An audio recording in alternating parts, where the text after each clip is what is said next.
There are a variety of purposes of pulmonary function tests. One purpose is the diagnosis of symptomatic diseases, used as screening for early asymptomatic diseases.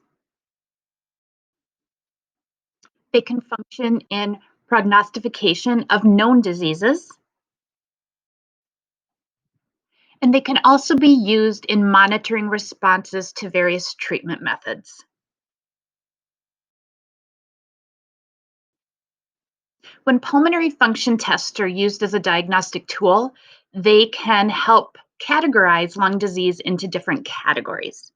One such category would be for obstructive lung diseases. In obstructive lung diseases, there's some sort of blockage of airflow that makes it difficult to breathe. Diseases that fit into this category, COPD and asthma. There are restrictive lung diseases. These end up decreasing the total volume of air that our lungs can hold. And there's a variety of reasoning that this can occur. And then there are pulmonary vascular diseases. And this has something to do with the blood vessels going to and from the lungs, where they're not working properly for whatever reason.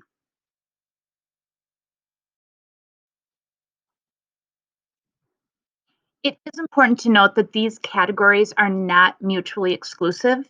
It is possible to have a disorder that covers more than one of these disease categories.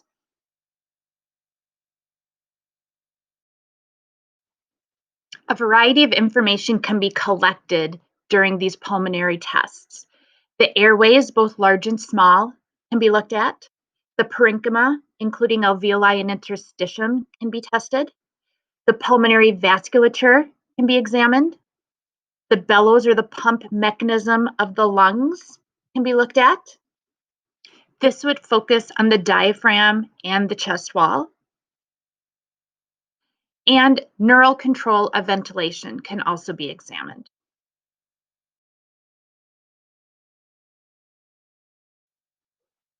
There are a variety of pulmonary function tests that can be performed. Some of the tests are pretty standard. This would include spirometry, looking at lung volumes, and looking at the diffusing capacity of carbon monoxide.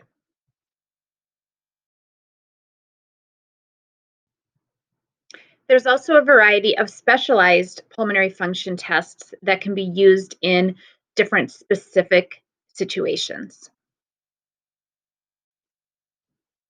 A few of these tests can be seen listed on this slide.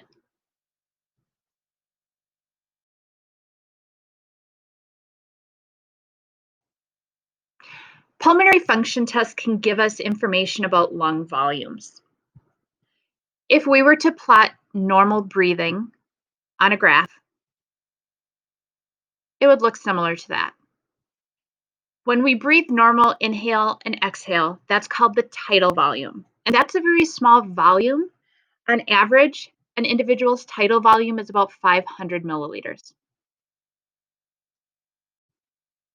If we were to forcibly inhale beyond a normal inhale as much as possible, that would be referred to as our inspiratory reserve volume. And on average, that's about 2,000 to 3,000 milliliters per person. Then if we were to forcibly exhale all of our air, the difference between a normal tidal exhale and a full exhale would be called the expiratory reserve volume.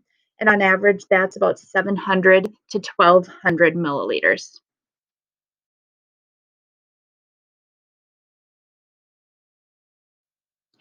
These lung volumes allow us to determine various capacities.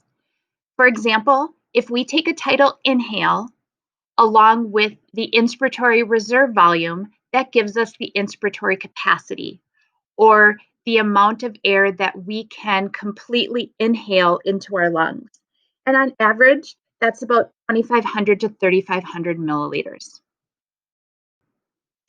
If we take our expiratory reserve volume, which is how much we can forcibly exhale beyond a normal tidal exhale, along with the residual volume, which is the amount of air that's left in our lungs after we've exhaled all that we can. Those two together give us the functional reserve capacity. And on average, that is about 1900 to 2400 milliliters. Vital capacity is the total amount of exchangeable air. This would include the tidal volume, so normal inhales and exhales. It would also include the inspiratory reserve volume, how much we can forcibly inhale, and the expiratory reserve volume, how much we can forcibly exhale. On average, the vital capacity is anywhere between 3,200 and 4,700 milliliters. Finally, the total lung capacity is the vital capacity, the amount of air that we can exchange, along with that residual volume, that air that is going to be in the lungs no matter how hard we exhale. That residual volume, on average, is about 1,200 milliliters. Our total lung capacity is about 6,000 milliliters. Now, this is going to vary between genders. It's also going to vary based on height, which is why we have a range of a lot of those values.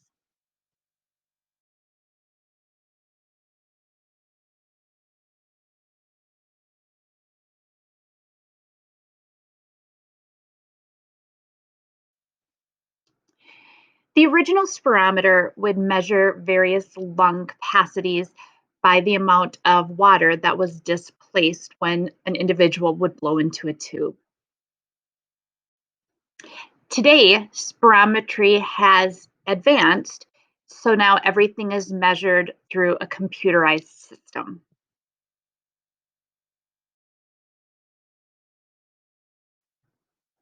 And through the use of spirometry, we're able to measure and calculate various lung volumes and lung capacities.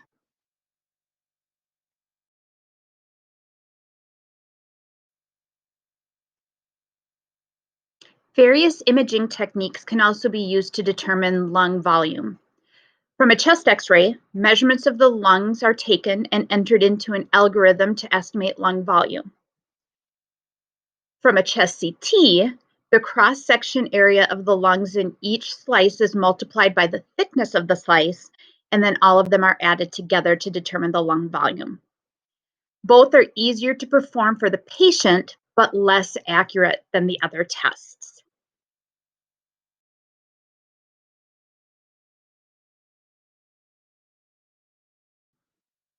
In an individual with normal lung function, this would be the breakdown of the respiratory volumes, the vital capacity, and total lung capacity. With different disorders, we're going to see different breakdowns of those measurements. In obstructive disorders, we see a much greater residual volume than we do in a normal individual, which means that there's more air that's going to be trapped inside the lungs that cannot be used. In restrictive disorders, all the volumes, vital capacity, and total lung capacity are much less than in a normal individual. In another case, we see an increased residual volume, which is indicative of an obstructive disorder. However, when we look at vital capacity and total lung capacity, the vital capacity is less, like we would see in a restrictive disorder. This is what we call a pseudo-restriction disorder, where we have something called air trapping within the lungs.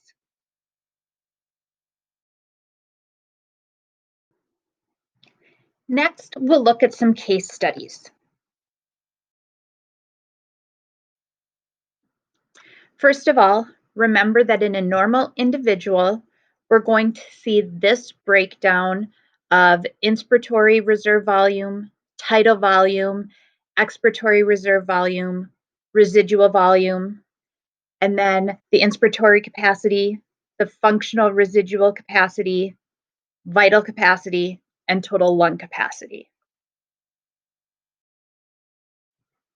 We can also look at it in a different way, where in a normal individual, you can see the breakdown of the volumes, which gives us the vital capacity and the total lung capacity. And then remember, with different disorders, obstructive, restrictive, and pseudo-restrictive, we're going to see different breakdowns of those volumes and capacities.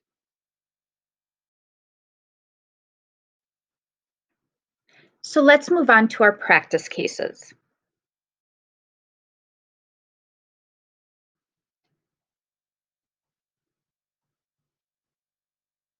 Our first case is a 56-year-old smoker that has a progressive productive cough and dyspnea over the past 3 months. During the exam, the individual is thin and appears comfortable. Vitals, temperature was 37.6 degrees Celsius, heart rate was 95, blood pressure was 125/80, respiratory rate was 24, and oxygen saturation was 95%. When listening to the chest, there was diminished lung sounds in both lungs, and the cardiac exam showed a regular rhythm, no murmurs, and a normal jugular venous pressure.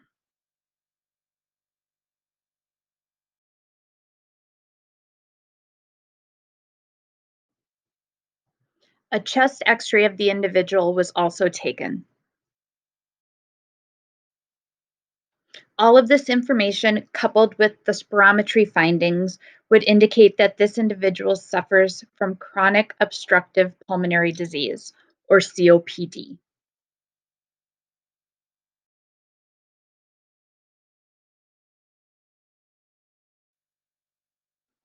For our next case, we have a 32-year-old animal trainer presents with progressive dry cough and dyspnea over the past month.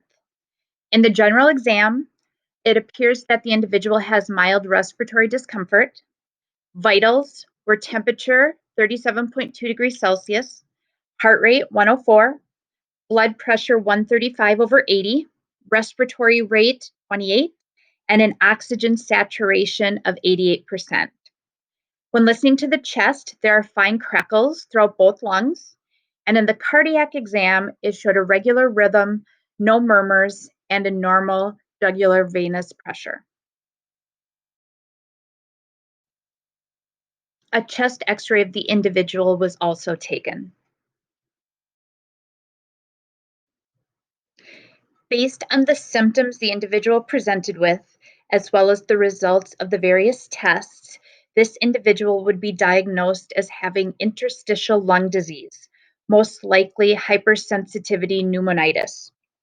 Pneumonitis just means that lung tissue is inflamed, and it's probably due to an allergic reaction, most likely to the animals that this individual works with.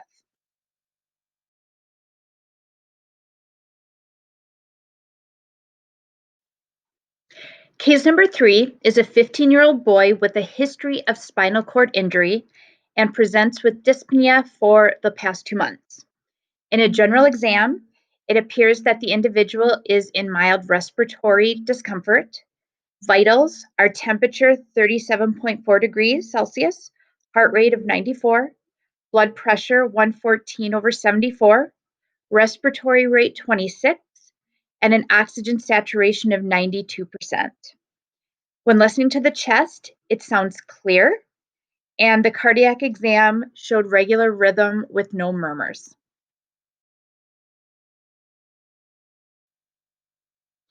Based on all the information, this individual would be diagnosed with extrapulmonary restrictive lung disease.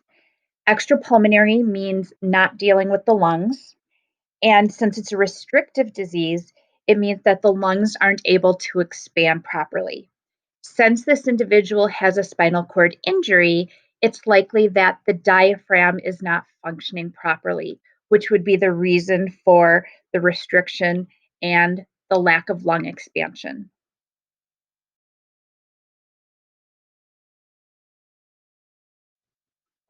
Case number 4 is a 41-year-old woman with no significant previous medical history, is presenting with dyspnea that she's had for 2 months. In the general exam, she appears comfortable.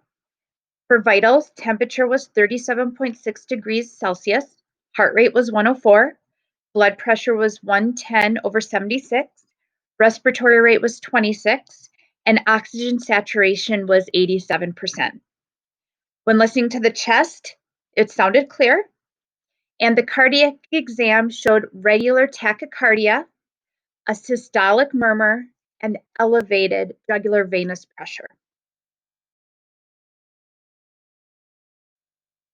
A chest x-ray was performed on the individual.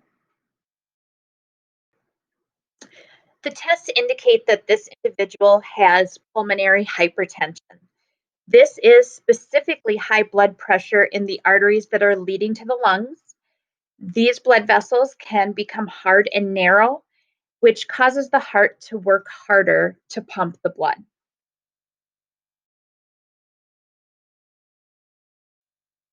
Our fifth and final case study is a 48-year-old man with a history of smoking, presents with chronic progressive dyspnea and leg swelling.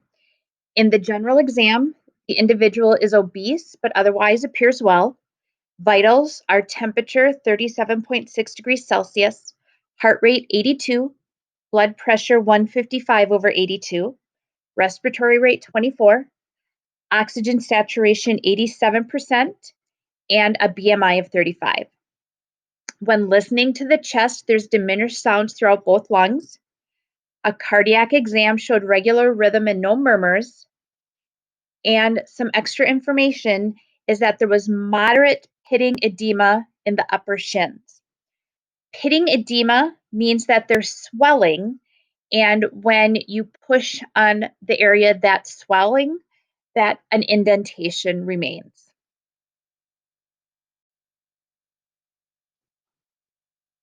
A chest x-ray was also performed on the individual. Based on the test results, this individual is diagnosed with COPD as well as restrictive lung disease secondary to obesity. The restrictive lung disease secondary to obesity is likely due to being overweight. The extra weight is not allowing the diaphragm to fully contract, which is not allowing the lungs to fully inflate.